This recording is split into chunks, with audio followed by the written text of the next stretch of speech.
Hey everyone, welcome back to the Read Report. I cannot believe we're here. Can you guys believe it? We're on the verge of Karen Read trial number 2, and this is just crazy in my opinion. I cannot believe that we're here. I can't believe we're about to go through this whole thing again, and I can't really believe that they're going to be able to find a jury that's actually capable of delivering a fair, impartial verdict on this case given the amount of media coverage that this specific case has received. What do you guys think? Drop your opinions in the comments. Can you believe that we're here again? Also, make sure you smash that subscribe button, smash that like button, and let's get into it. So this week we've had a couple big updates. The defense had argued, if you'll recall, that the Commonwealth withheld potentially exculpatory evidence during Karen Read's first trial, violating Karen Read's right to a fair trial. And they said that this withheld exculpatory evidence or potentially exculpatory evidence prevented Karen Read from getting a fair trial the first time, so therefore the case against Karen Read should be dropped.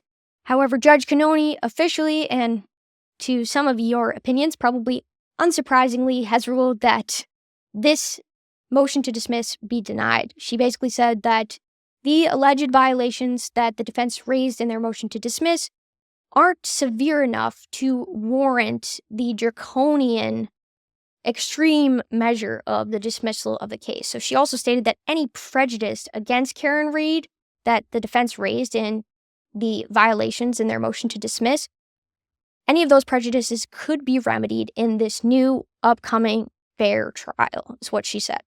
But that wasn't the only issue the defense raised. So the defense had also accused a Massachusetts state trooper involved in the last trial, that's Lieutenant Fanning.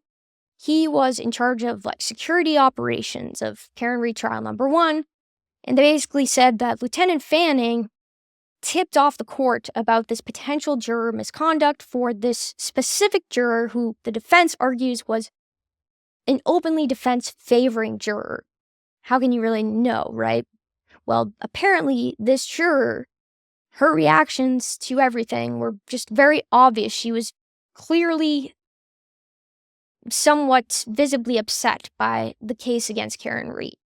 So they were saying that juror, had she been allowed to remain on the case and to potentially deliberate on the case, she would have been a not guilty juror.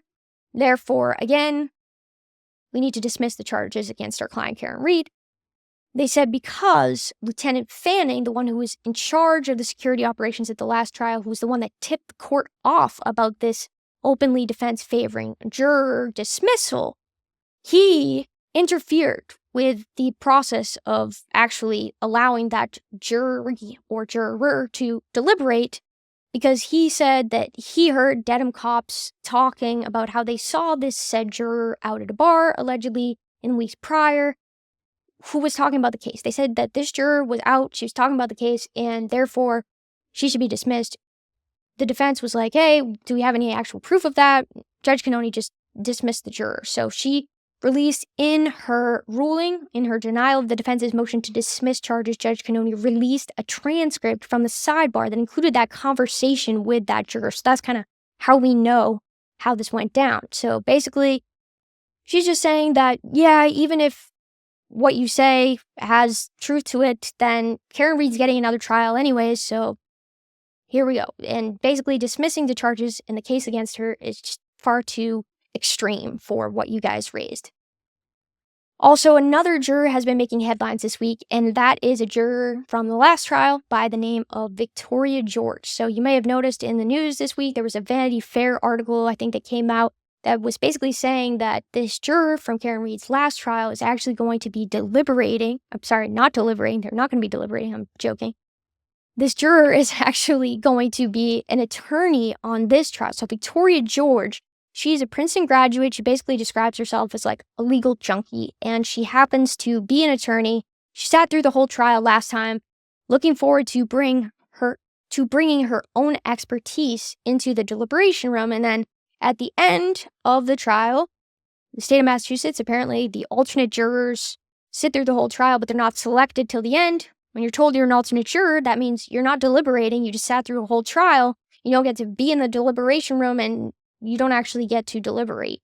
So basically, she has come forward since then, has been following the case, very upset, and just hoping that the court system would right its wrongs, in her words. Basically, the chips would fall where they may, and that Karen Read would get justice, John O'Keefe would get justice.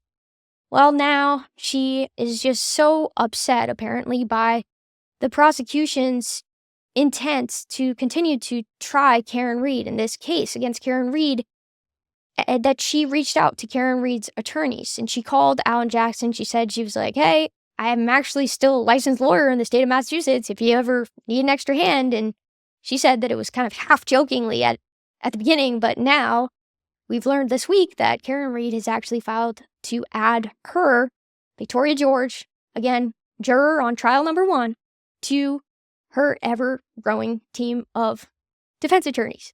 So that's great, and it's going to be interesting. It's going to be unique to have someone who was essentially listening to the case the last time around, hearing the evidence, thinking about how she potentially would deliberate in the charges against Karen Read. And also just like another female. It's going to be interesting to have another female attorney. There's only one other one so far on Karen Read's team. It might be interesting to have a different perspective, and she'll maybe help with jury selection and maybe point out potential biases. So it'll be cool to see how that one unravels. Another interesting thing that's been in the news this week in terms of Karen Read's defense strategy. Read's legal team has also requested that Karen Read, their client, who's been heavily involved, there's no doubt, she's been heavily involved in her defense strategy. Karen Read should be allowed to wear headphones during key moments of the trial, such as sidebar discussions and individual juror voir dire. So basically the jury selection process. They're saying their client should have the right to wear these headphones so that she can actively participate in identifying potential biases. So Judge Cannone countered that, hey, your client, Karen Read, is entitled to walk up whenever she wants to participate in these sidebar discussions. But Karen Read's attorneys were like, yeah, we'd like to avoid that. Kind of is inefficient, clunky, and it may potentially prevent potential jurors, from speaking candidly if our client's right there. Maybe if she's just listening in from afar, they're more likely to give honest answers. Judge Cannone hasn't yet declared if this is going to be able to be done for Karen Read. And then, of course, the hot topic, the third-party culprit defense. This past week, there has been a number of legal battles as to whether or not the defense can use the third-party culprit defense. So basically, that defense allows them to say, hey, actually, our client is innocent and someone else is responsible for John O'Keefe's death, but it's not our client. And prosecutor Hank Brennan has argued, hey, okay, if the defense wants to use this third-party culprit defense, they have to point to who did it and show substantial evidence of actually why this particular defense can be raised. Why do they think that someone other than Karen Read is responsible for the death of John O'Keefe?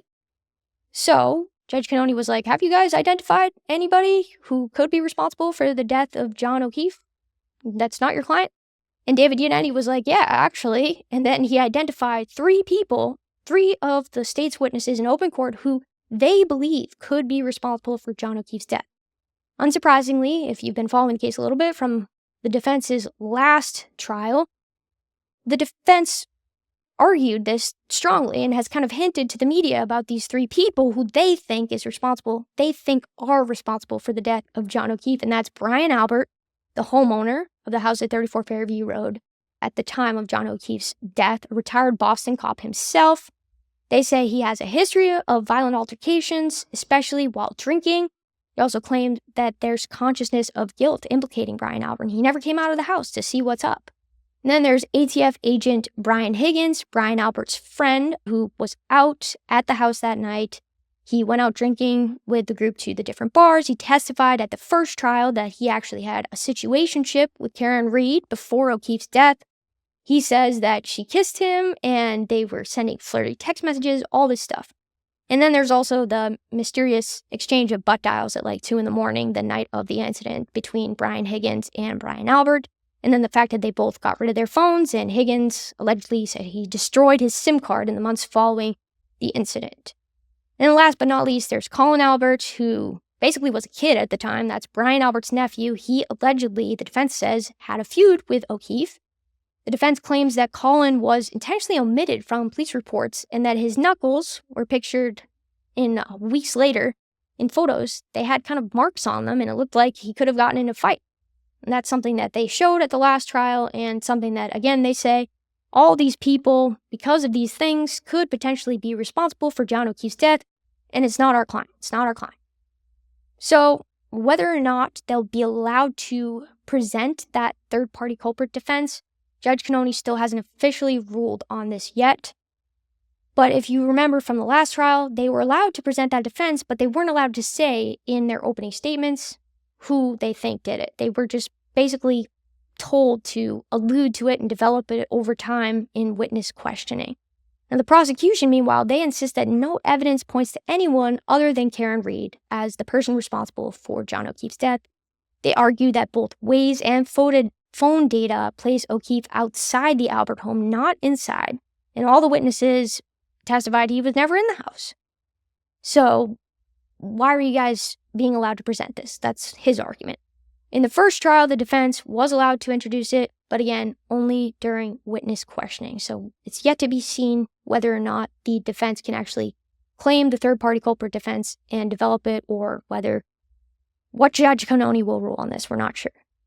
And finally, Reed's request to have 2 of her charges dropped was denied by the First Circuit Court of Appeals. The court ruled that even if the jurors privately believed that the prosecution failed to prove its case, they never officially voted on it. They never read a verdict in open court, so therefore, the charges against Karen Reed should still stand. What do you guys think about that? Anyways, that's all for this week. This is the Reed Report. Thank you for listening. Please don't forget to smash that like button, smash that subscribe button, leave a comment about what you think about where this case is at. Can you believe we're here yet again? Let me know. And as always, stay curious and stay questioning. And thank you for listening.